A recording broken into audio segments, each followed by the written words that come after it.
Future trends, deep insights, industry leaders. This is the iGaming Next podcast with your host, Michael Pedersen.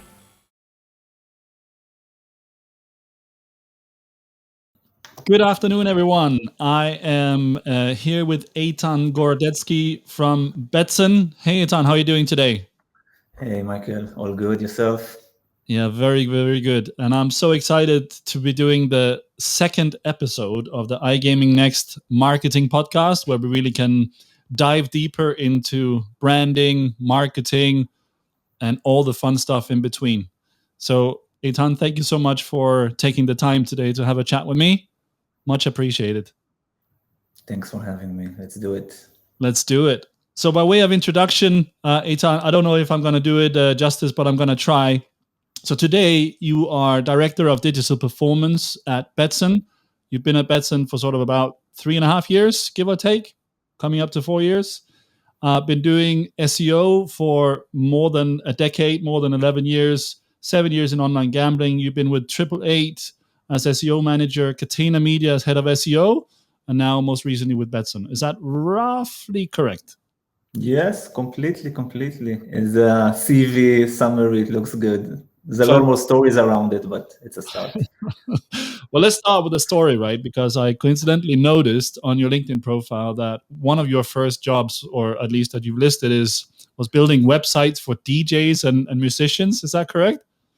Yes. So, so complete honesty here. So, I'm from Israel originally. Our journey is a bit different than most countries. So after the army, had a lot of friends working in raves, in trance parties, which is very big electronic music in Israel.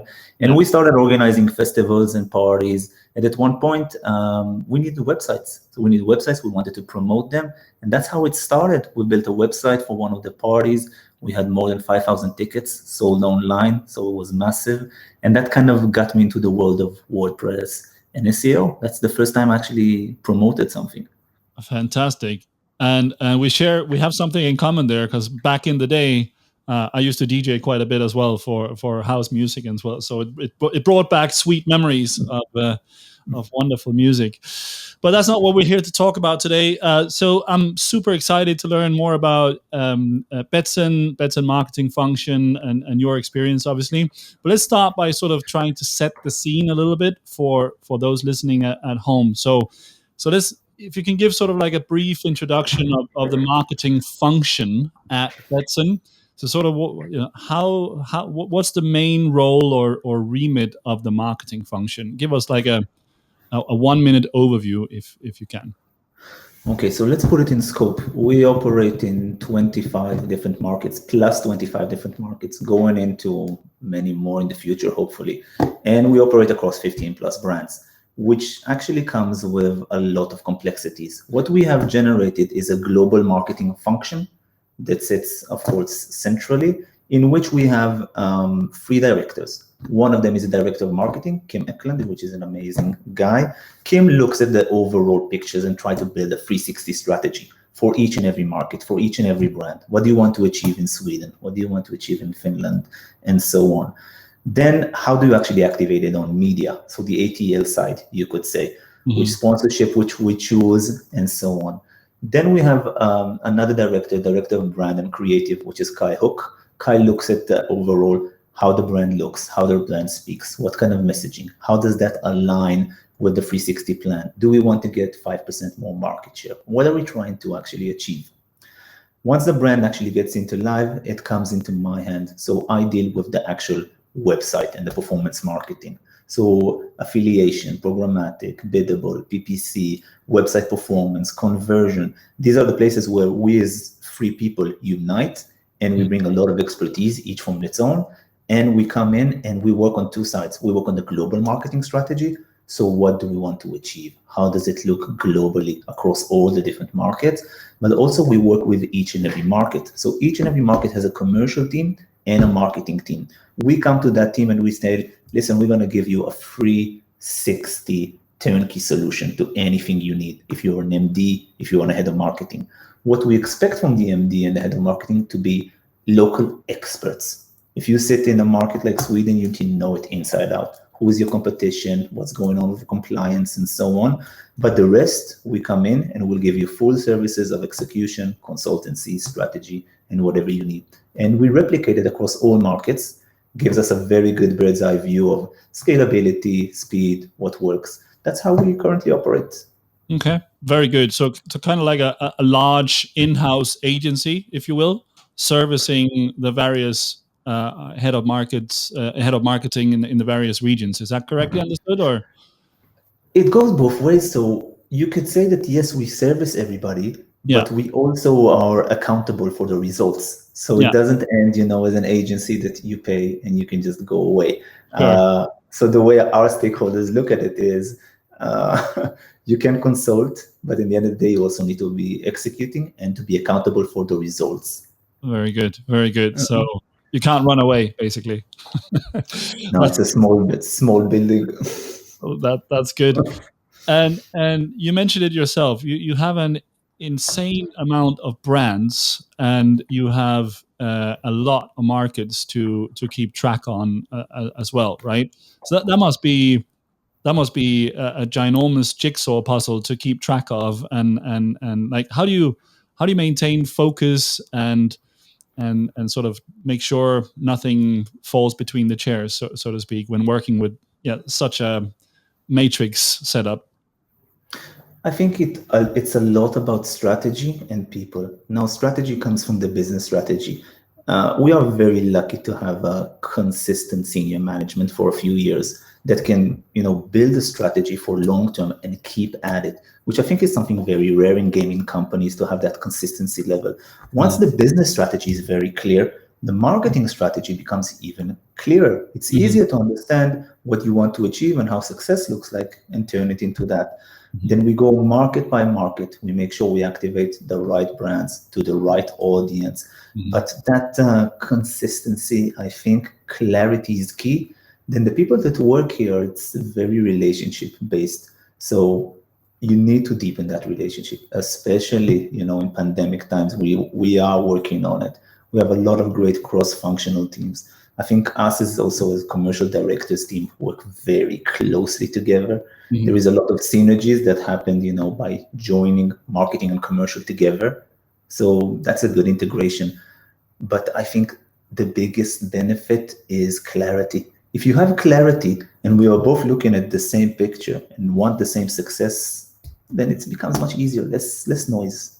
Tends to be easier, for sure, if we have the same worldview. Very good. So you mentioned it yourself. Are you still working remotely at home? It looks like you're in the office today. No, I'm in the office. I come to the office every day. I have 3 kids now in vacation. So, for me, the office is a blessing. Like, I cannot see any other way. My God. But also, for me, it's very convenient. I have, as much as Malta is a small island and you can move around really quickly, I live very close to the office. I live in Tashbish, so it's very easy to come in daily. And listen, if I work at home, I become a crazy workaholic. It becomes 24/7. Yeah, when to switch off, right? Exactly. So at least in the office, it's timely. So you're not a believer in 100% remote organizations? No. It can be good for some functions. Some functions makes a lot of sense. Leadership, management, strategy, that needs to be happening face to face. Yeah. No, that makes a lot of sense. Okay. So I appreciate you're obviously sitting on the sort of the digital side of marketing and that's where sort of your background and expertise sits. But so maybe it's a slightly biased view, but do you still, when I look around, everything you read and hear and see today is about analytics, tracking, real time, data, multi, multi attribution, anything that relates to data effectively. And I'm still a fond believer that marketing is this sort of healthy mix between art and science, or sort of human and machine, if you will. What's your view on that? I think it's I've worked with some great creatives in my life, and I've worked with some great performance marketers. The truth is somewhere in the middle, because creativity, if done well, will support your numbers, right? Creativity will reduce your CPAs. Creativity will increase your retention. That's a fact. And also, you're in an industry so dense with the same product, same platforms, everything looks really the same. How are you going to create any kind of uniqueness if you don't have that creativity, that creative people that can take it to the next level? At the same time, I am very efficiency oriented. I love processes. So creativity can come with a process and actually can even entice it, can make it better. So I always say to my teams, give me 300 small improvements a year and not 10 big campaigns. Because I believe the iteration is the key, also for creativity. And that's the place. There is a balance here, but in most times, speaking honestly, performance and consistency will win over creativity. Let's say it like that, because consistency just wins over it. But I have seen some creative ideas that I loved that were not executed properly and failed. And I'm like you, I live in those worlds. Multi-touch attribution, MMM, I've been seeing data manipulated. I actually say it in the company that I think sometimes, especially marketing, has too much data, too many KPIs, and all of the work is in simplification. If I say simplification is the key here, we don't need to look at 10 different KPIs to understand that it's not working or to support it. We always need to be in a place where we start something, test it out, and fail. Give me the ability to build an operation that tests as fast as possible. Yeah, fail fast. Yeah, fail fast, fail early. Exactly. Test and iterate. No, I think. I guess for me, I sort of jokingly tell myself, the more the world goes NFT, the more I go ABC. Do you know what I mean? As in, like, remembering the basics, reinforcing that. Have we covered the core? Are we doing the basics? And then you build on from there. Because I don't think the core has changed, right? I mean, it's still human beings. We're still trying to build a brand or to influence or trigger some sort of emotion or conversion. But we just have different tools. We have different ways of doing it, different methodologies. But the core is the same. And I think it's so important that we don't lose track of that. I see a lot of people losing track of that. They only live in data world, science world, and they have lost track a little bit on the basics, is my humble opinion. Listen, people are also biased and they go to the places they're comfortable in, right? It's just the reality of it. If you like to run, and you love to run, you're going to do a marathon, you're not going to go swimming. It's not in your comfort zone. I would also challenge that when you do the ABCs, are you really excellent, amazing at ABC? Once you are top of your game in the ABC, you can then move on because you got it covered. That's fine. But in our industry, to get to that level of excellence is also very tough because you up your game, your competitors up your game. And that's, I think, that's the fun part. Yeah, I agree. Very good. So what do you see is sort of the biggest challenge today within iGaming marketing? I think I can spot two major challenges. One is speed. Okay, we need to be faster. That's a fact. I've always had this dream to come in the morning with a creative idea and take it out to the press by the time I go home. Okay, that it needs to be faster because our world is moving much faster. If it's trend on social media, if it's global trends, if it's sports book, I can take an example. When there is a big match, you start kind of doing predictions and you start looking at commentary 2-3 weeks before. But the closer you get to the event, even in the hours, things change. Lineups change, coaches do comments, right? Players don't play and so on. But are we fast enough? Are we going with that match? And when the match starts, immediately there's so many things going on. Are we as marketeers covering that? Are we fast enough to do that? So speed is a massive challenge in marketing. And for me, the future of marketing is real-time marketing. And we have done a few cool tests around it, and it went fantastically, as much as I can speak about it. But as fast as possible, relevant to you, right? Personalization. But let's say speed is one thing. And I would say adaptability is another one. So being adaptable, and not just to compliance, but adaptivity to different products that are coming your way, different preferences. When there's pandemic time, people play differently. When there's a quarantine, their whole habits change. And are we as an organization adaptable enough to change our marketing, to change our product at the same level? Yeah. And the fastest and the most adaptable, they will win the game. Mm-hmm. So speed and relevance continues to be the two big challenges. And if you had to look sort of 2 to 3 years, into the crystal ball, looking into the future, do you think it's the same too, or do you see any other big challenges coming our way? I think what's going to happen is, MarTech is advancing so fast, right? At one point, we will be able to automate a lot of the processes. We won't need to do that much of manual work.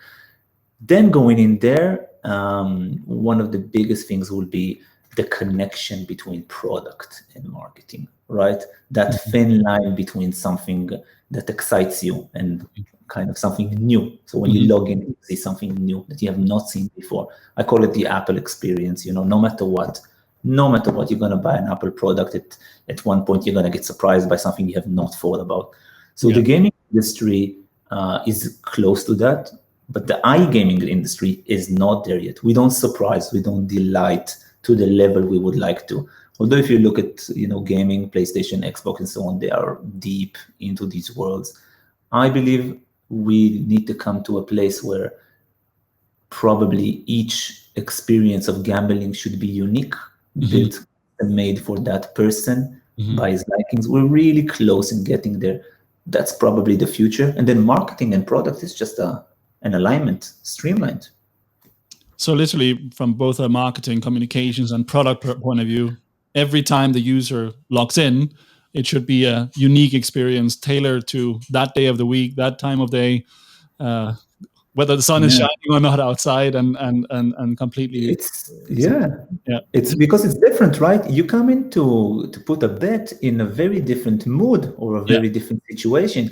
You have 5 minutes while you dropped off the kids and you're going to place a bet. That's fine. That's normal. But you're in a certain mindset. Yeah. Okay. And we as gaming companies, we have a lot of data on our people. We actually have a lot of data on their habits and how they do things. There's no reason why not to do it. It's just that product platforms have not been agile enough to react fast enough, right? To these things. Product is considered as something that is very slow, but it needs to pick up. Product and marketing, that's the future together. Sounds very, very good. Quick question. You speak a lot about betting. Do you work predominantly on the sports betting side or casino as well, or across everything today? Both, across all verticals. Yeah. All right. Cool. Very good. Good. So that's setting the scene a little bit. Let's move into to strategy a little bit. So in your views, Eitan, how do you actually go about creating a great marketing strategy? And if you can sort of talk to some of the main ingredients or components that you believe should be there. So I think a great marketing strategy starts with a great business strategy. So that is for me something that is super important. You really need to have crystal clear clarity in what the business wants to achieve, and as much context as possible to why. What's the risk appetite? What's the short-term ROI versus long-term ROI? Where we want to be in a few years, where we want to be in a few months, where we want to be in a few days. Then connect it to the ground. What is the competition doing? Start really shaping an unbiased view of what we need to do. Once you have that, you have the full context of understanding, okay, now things become easier. We have a North Star that everybody agrees on. Then for me, it starts with a lot of stakeholder rounds, understanding each and everyone's view. Why is it happening this way? Because a lot of people, a lot of agenda, a lot of departments, a lot of different ways. And then you start shaping this marketing strategy, which is built mainly on the goals, so the financial goals, and how they are cascading into marketing KPIs. So if you want to bring in revenue, does that mean a certain market share? Does that mean a certain amount of eyeballs? What's the conversion rates needed, and so on.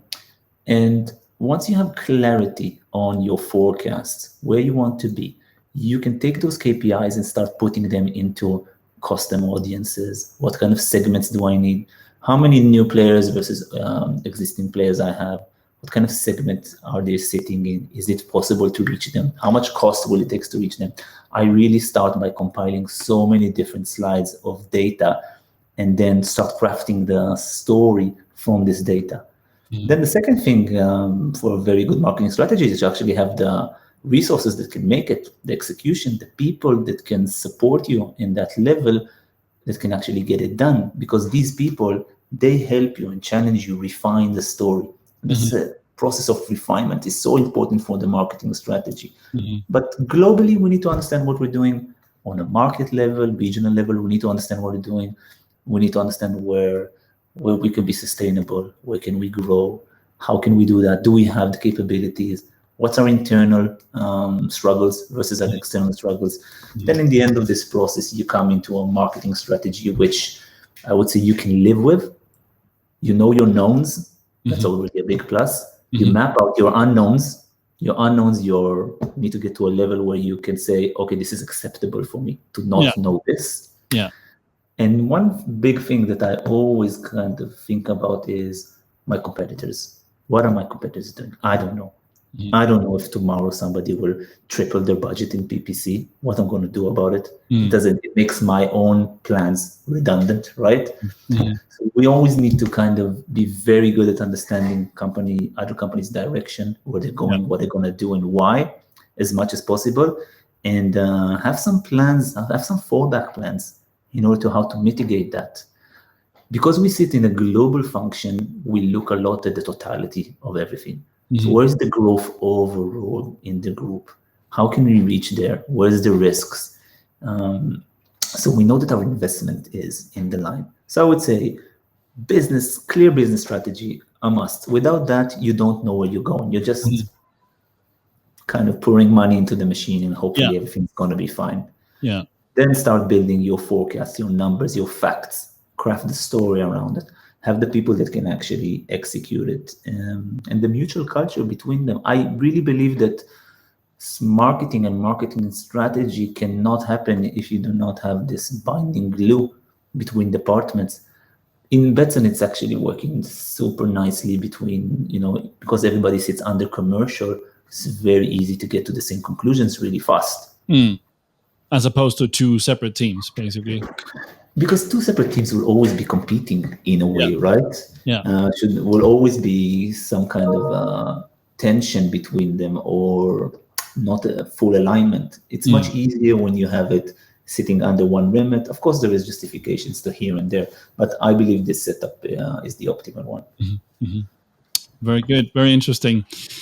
And what about sort of the two?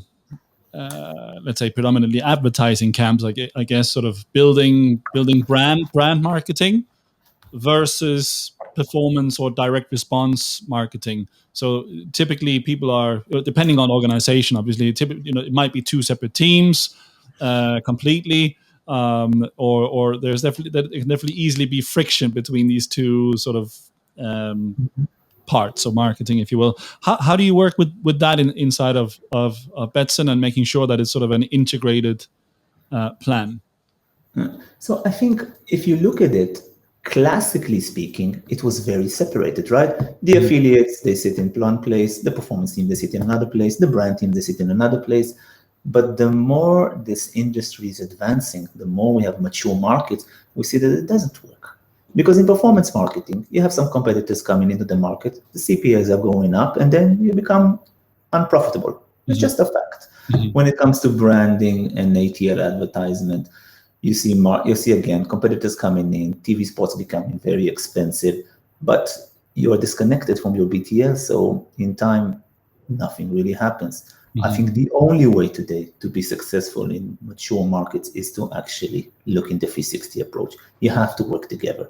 If your branding is aligned with your performance channels, if you have the same consistency in messaging between what you show in TV and your affiliate landing page, you're going to get overall better results. The trick about it, or the difficulty, is, can you streamline? Can you streamline? Can you be efficient? Can you be consistent? Can you not stop when you see things are not exactly working? Are you able to maintain it in that level? I don't see at our organization friction between the two, because we have made so many successful campaigns that just show that this works together. This works hand in hand. And there is also a request from the people to work together more. to actually know. So what are they doing? What are they doing? How are they doing it? Why do we put this? This does not go well with SEO. So if we do a campaign, an ATL campaign, can we get some PR to get some backlinks? This works hand in hand. And especially, as I said, the more competitive, the more mature, these things become, it's inches of being in front of a competitor. You're not going to go high. Yeah. So it's the optimization that works really well here. Absolutely. Very good. Okay.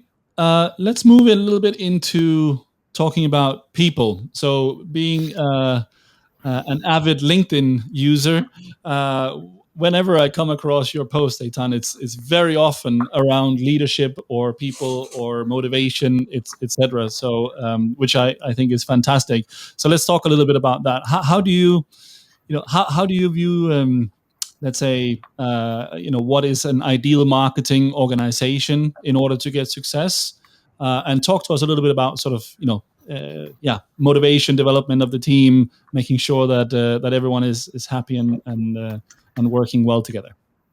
Okay, let's start with the people side and the culture side. That's really the biggest passion I have.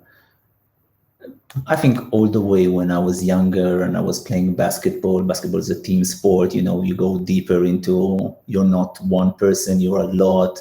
There's people sitting on the bench, there's a sixth player, there's players that become coaches on the court.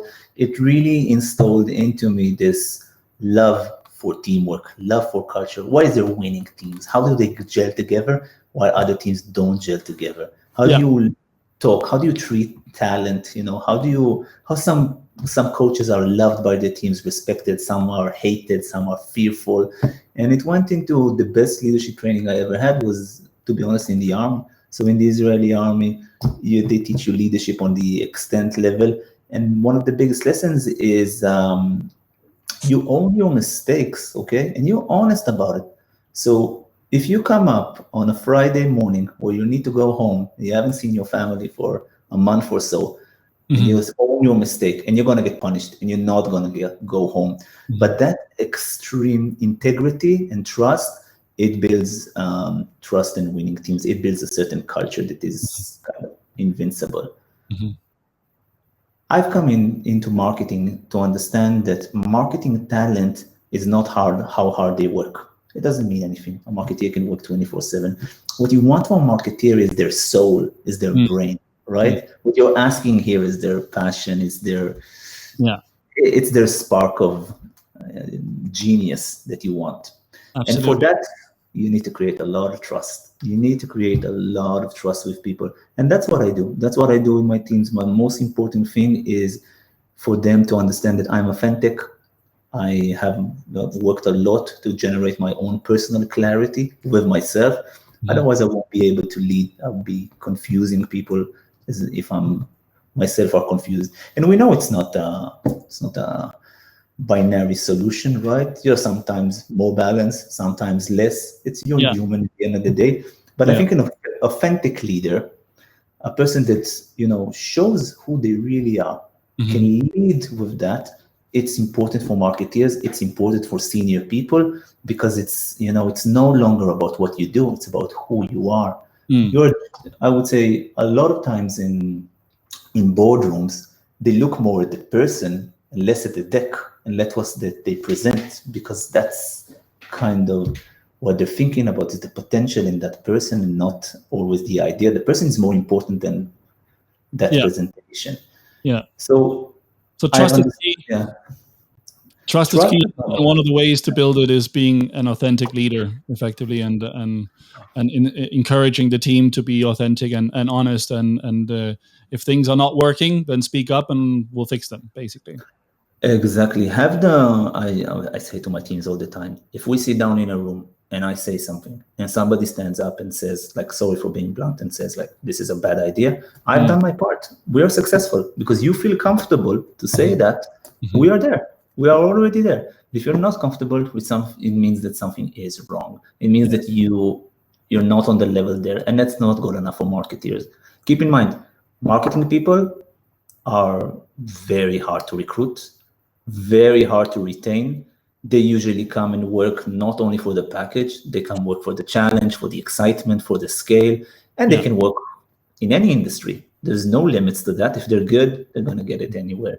So in that sense, I think that leadership culture challenge, that's one of the biggest things important to a marketing organization.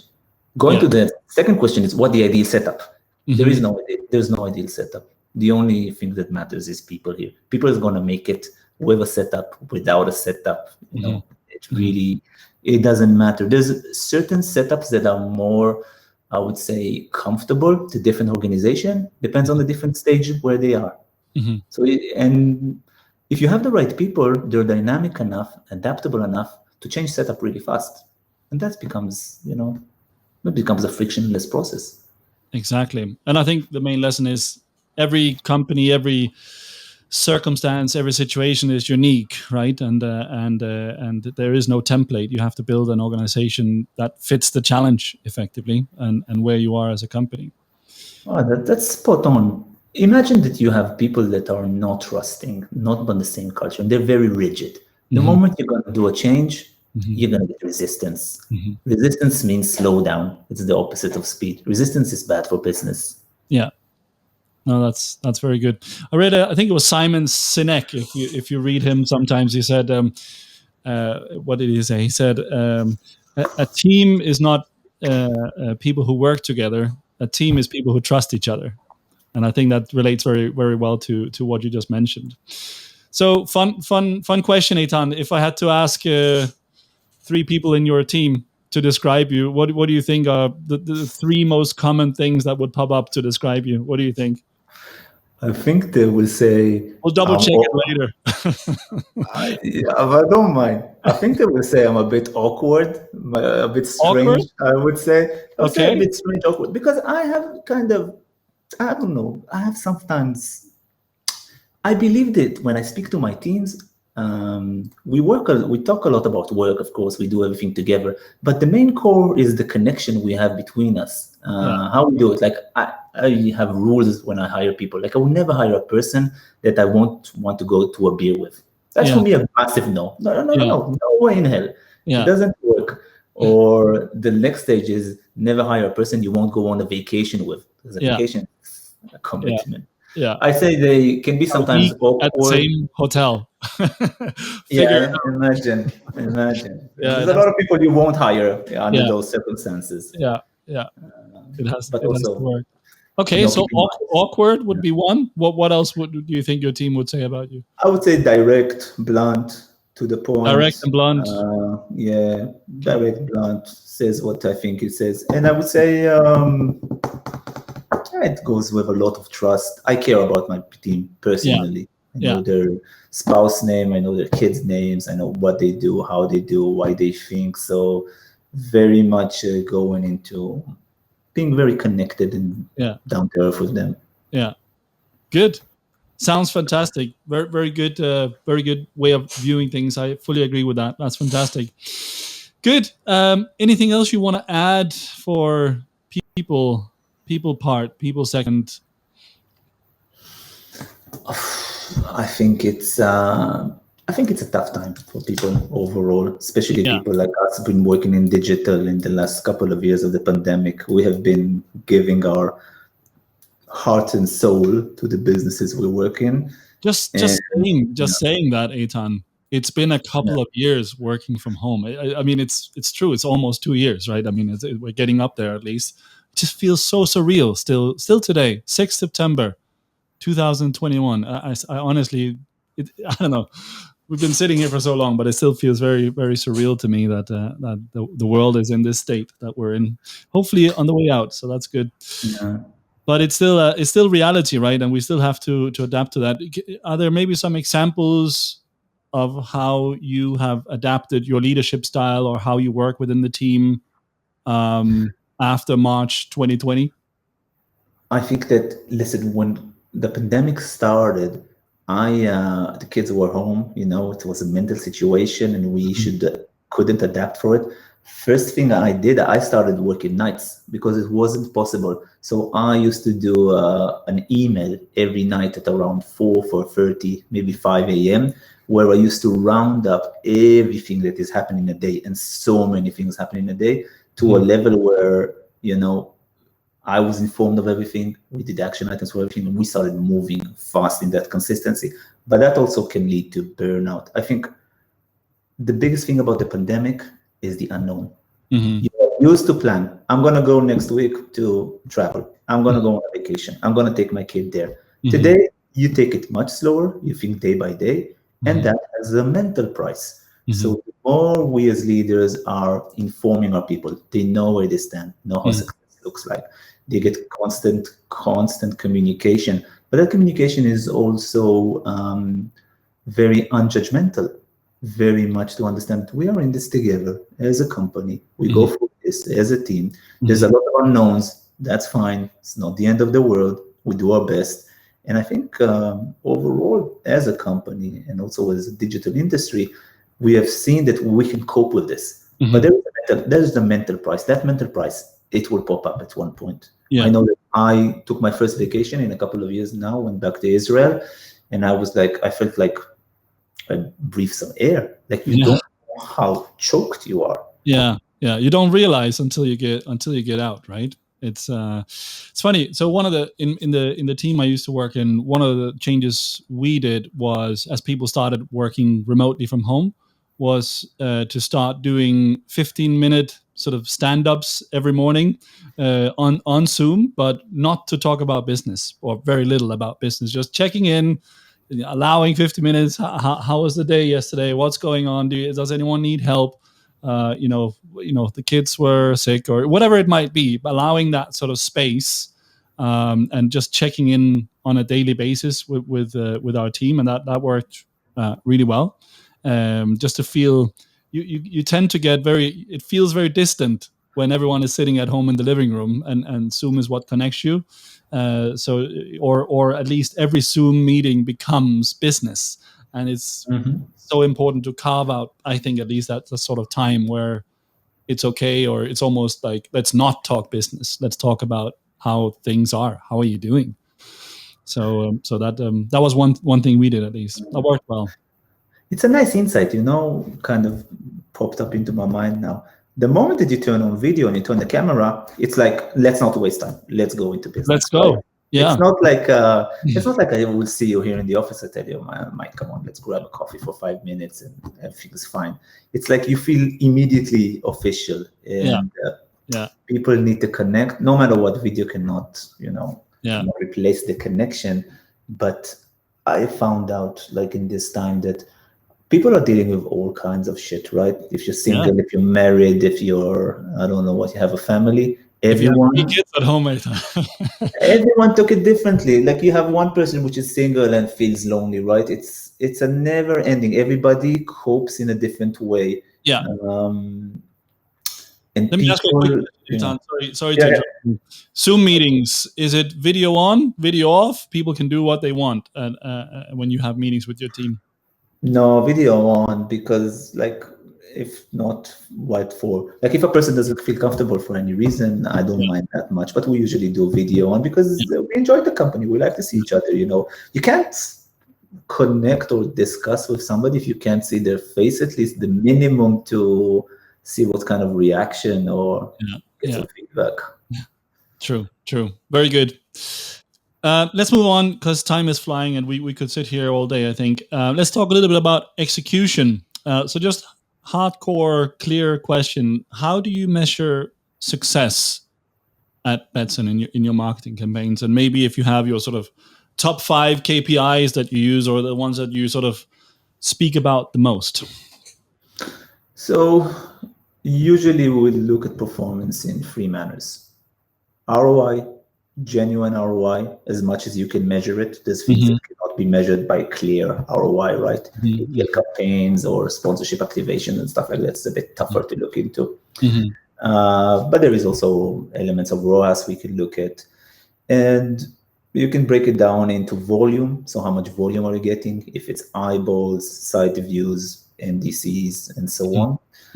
There is what I call quality. So what's the quality of traffic you're bringing in, right? Which is measurement a bit deeper into LTVs and understanding, are the leads really in that level? First deposit, second deposit can be a lot of different things, even conversion.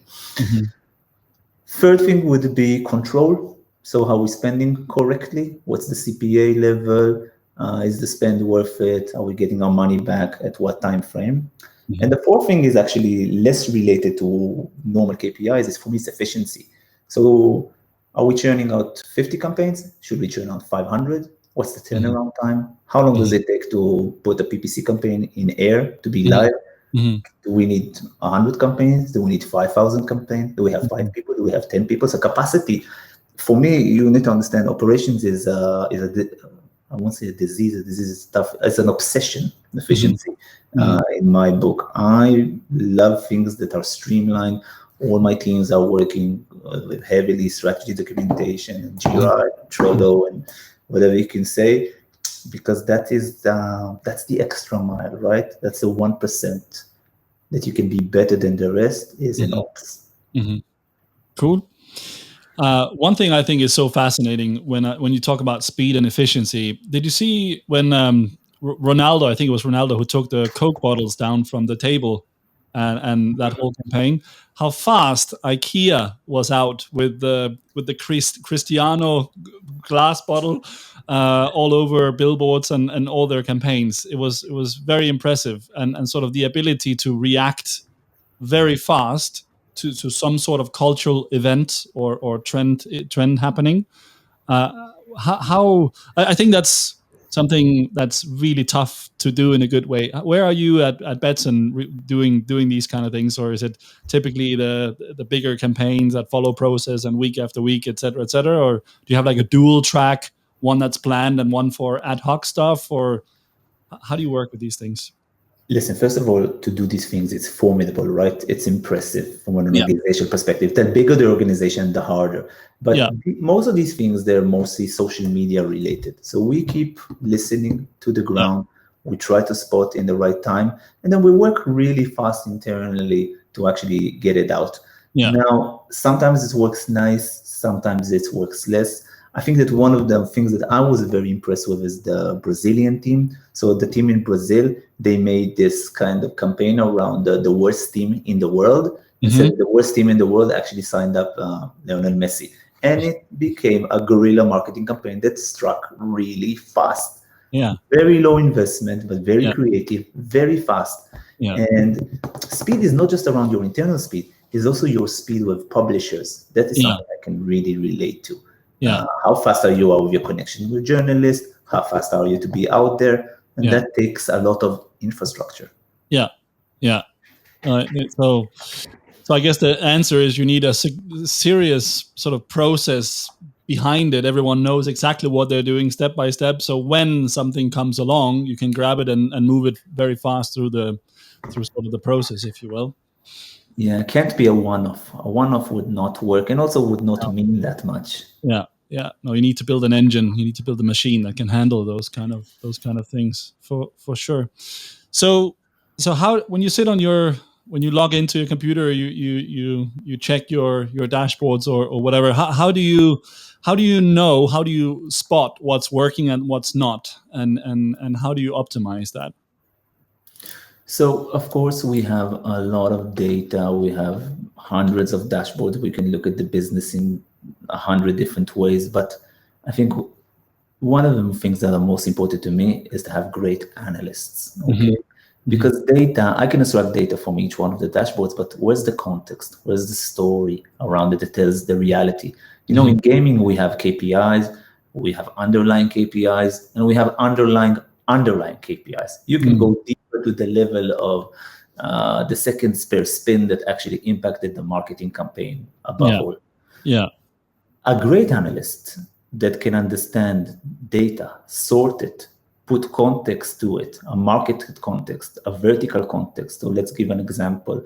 Marketing analyst that can look into the Swedish market, understand the compliance, understand the landscape, understand why the player plays in a certain way on that slot, can understand marketing performance, and we can craft what the hell is going on. But Doing it on your own, you will start falling in love with your own biased view. You can take the numbers and you can, I won't say twist them around. You just build a story which is not always the reality. Yeah. Our analytics team is great in this. We call them they're like a little Switzerland, meaning they're unbiased. Their whole function in the organization is to be unbiased, to tell the truth as is. But of course, we add the commercial context, we add the marketing context, and ideally, it's not enough. It's not enough to have data. Always what I think about when we discuss about the future is, it's one thing to look at a dashboard. It's another thing to look at the dashboard and get it with commentary, with context. But the next thing I'm asking is, okay, so what's going to happen next? Give me predictive analytics. What's going to happen next? Then you can put in an analyst together with a data engineer and actually start forecasting. And we have so much data that probably your forecast is going to be correct. You can actually understand algorithmically what will be the future CPA, what will be the future LTV, and take the human factor out of decisions, out of it. Let the machine, with the data that it has, start optimizing itself. Speed, that is the matter here. Absolutely. To what extent do you work with AI, machine learning in your team? So in my teams, as we are, we use those departments. So we work a lot with data, we work a lot with marketing analytics, and machine learning plays a big factor when you actually work in the programmatic fields, which is beautiful. You work with DSPs, you start using them. But as I, in my view at least, have the best SEO team in the world of gaming and beyond, they are doing things that I sometimes look and I say, oh my God, are we really doing this? Are we on that level that we can use machine learning to that? And I'm amazed. How important in your view, and I guess obviously you're very biased coming from an SEO background for many years, how important is SEO and sort of the organic side of the business today? Listen, when Google trusts you, it means you're doing something well. It means you're a good brand, and it means you have a great website and product, right? Otherwise, you won't be there. You just won't be there. You won't be there as in the number one. I see SEO very similar also to branding. When you do a TV commercial, you get out, you see a lot of eyeballs, you get vetted in that sense. When you build a website and you put it in the Google index, you're already also building your brand with Google. And Google loves it when you're honest, when you're fast, right? When you have great content. So you are brand building. Today, to be successful without organic traffic, it means that you're paying a lot of money in performance marketing, and you probably at some point you're going to be unprofitable. Yeah, it's going to be hard to make the business case work without a serious organic profile as well. For SEO and for social, right? It goes hand to hand. Organic traffic, inbound traffic, in that sense, it is the fire, right? Performance marketing can only be a layer that sits above that. It cannot be the core of that. Yeah. No, absolutely. What's the best SEO joke you know, Eitan? Oh my God! I think I'm, part of going into a new role. That I took the director of acquisition role a couple of years, is that I took a couple of steps back from SEO. I always say I miss it, but the closer I get, I think SEO people changed. They don't tell jokes anymore. No? SEO people have become. When I started in this industry, SEO people were very, strange beasts, loaders. Nobody understands what they're speaking and so on. Today, the SEO person is an advanced strategist / marketeer. They don't tell jokes anymore. They go to the point. To the point. It's a very changed industry, very changed niche. No time for chit chat. No. All right, very good. We'll have to wait with that joke then. Cool. Finishing off with sort of the serious questions, and we have a lightning round for you as well again.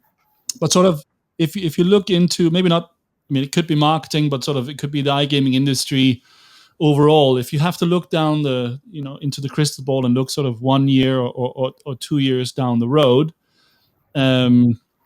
what do you predict is the next big thing that's going to happen, or the next big challenge, or what's the next big sort of paradigm shift in the industry, do you think? I think the biggest thing that iGaming is going to be challenged in the next few years is small margins. Low margins Small are margins. low margins are going to come, and also are already coming in some places, which will put a spotlight on the marketing budget and the marketing investment, which will mean that we will need to really, really step up. So investment is going to be looked at with a magnifying glass. And what that means is we're going to need to become much better at streamlining and cutting costs in the right places. It's a challenge, but the challenge sits mainly in, I think, in accepting a business strategy which is balanced, and then uniting marketing and platform in a way. So if you look at it, your holy grail is your product, your data, and your marketing. All the three of them go together. If this can be aligned in a way that is profitable, and the products that you are developing are marketable and understandably can be also proven by data, and you can get speed and adaptability. Also thinking about the platform side, compliance will always be a big problem for all the different platforms. Adaptability in that. These are the challenges. Low margins, small margins will make us must excel, because there is no more room to be comfortable. Absolutely. Maybe we have been comfortable for too long, Eitan. And then I think when a lot of teams, when they discuss marketing and how are we going to generate this amount of NDCs or reach this level of market share, or whatever the objective might be, I think there has been a tendency to look at paid media too easily or too fast, or that's sort of the go-to solution. And I would like to think, following up on SEO, the SEO side of things, like, for example, conversion rate optimization for me is, anything you can find that is organic, that you can optimize. And like you're saying, with the amount of volume that you churn through, for example, at a company like Betsson, the smallest change will make a huge difference, right? But I think it's surprising to me that I think a lot of people are taking it serious, but not serious enough. We should lead with these things. We should really be ultimate hardcore experts in these organic channels, and then paid media should also be there, of course. But it's so, again, when the world goes NFT, we have to remember the ABCs. And for me, the organic stuff, your SEO, that your site is working, your product is working, your conversions are functioning, and you're optimizing and working with that. That is the basics, and then everything else you can add on top of that. So I don't know what your view is on these things. Toughest thing in life and business is consistency. You won't get nowhere in organic traffic without consistency, right? And then a lot of gaming companies are challenged by consistency, by somebody coming in, new CEO, new CPO, and so on, and saying, I got a great idea, I'm going to change this, I'm going to change this. Yeah. And then processes win over people. In SEO, the most important thing is consistency. So, you won't get nowhere if you don't do it. And too many changes, too much rocking the boat is not healthy for this. So that's why the reason why not a lot of organizations excel in these things, because there's too much opinionated. There's too many changes and not sticking to one plan. By the way, SEO is not this magic science. 70 to 80% of what you need to do, you know what you need to do. You need to create great content. Your site needs to be top notch. You need to get some reputation and backlinks. Yeah. Just keep at it. It's not rocket science anymore. Exactly. But consistency is tough. That's the secret sauce, consistency. And it's the same way if you go to the gym, Eitan, consistency. That's the key. Good. So we have a lightning round of questions, but before we get to that, are there any other sort of big topics or things that you would like to bring up or discuss, or something that's very hot on your desk at the moment? No, the only thing I want is my kids to go back to school. It starts on the 9th. I think parents 3 days to go. You're counting the minutes. Yeah. I have to wait till the 27th, so I need a bit more coffee. No, for you, it's listen, it's tough. I think we should start thinking about I don't know, some kind of solution for parents to take a sabbatical, a year off after the pandemic, just to remind us that we are human beings before we're parents. Yeah, no, that's true. It's very easy to lose track of that. Good. So before we jump into the lightning round, Eitan, just gonna stretch our legs and have a quick jingle here. Very important.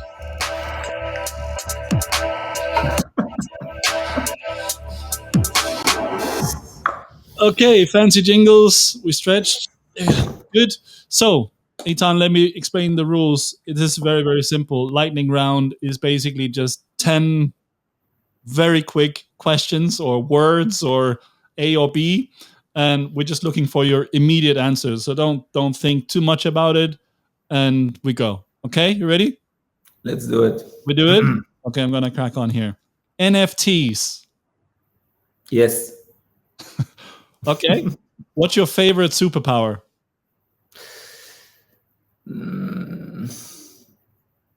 Strength. Strength. Okay. Third-party cookies. Yes. Yes. Good thing. Kanye West. No, old school. I like old school. No, I like old school. It's new school for me. Okay. What food could you eat for a week straight? Hummus. Hummus. Non-stop for a week. Okay. It's healthy. The metaverse. I have no idea what does that mean. Okay. What's the most boring thing in life? Oh my God. Sleep. Sleep? It's necessary evil. Okay. Next one. Google algorithm updates. Love them. You love them. Fantastic. Okay. How do you feel about cranberries? The band is good. The fruit, I don't like that much. Sour. Okay. Very good. And last but not least, so someone tells you SEO is dead. What's the first thing that comes out of your mouth? Opportunities. Good for me. Less competition. Very good. Very good. Fantastic. With that ending, Eitan, I don't know if you have anything else you want to say. Can people read more about you, follow you somewhere, websites, personal branding, something? Personal branding. Can always reach out to me on LinkedIn, or if you have any question. I have a very good wide network, so sometimes I also connect a lot of people to jobs and positions. So it's kind of a thing that we love to do to our marketing community. Okay. And I had so much fun. It's a great podcast. Thanks for having me.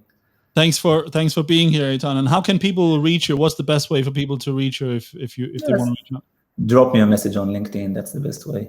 LinkedIn. Fantastic. Cool. Eitan, thank you so much for your time today. I wish you all the best on the 9th when your kids return to school. I'll be very jealous that day of you, but my day is coming soon as well, I hope.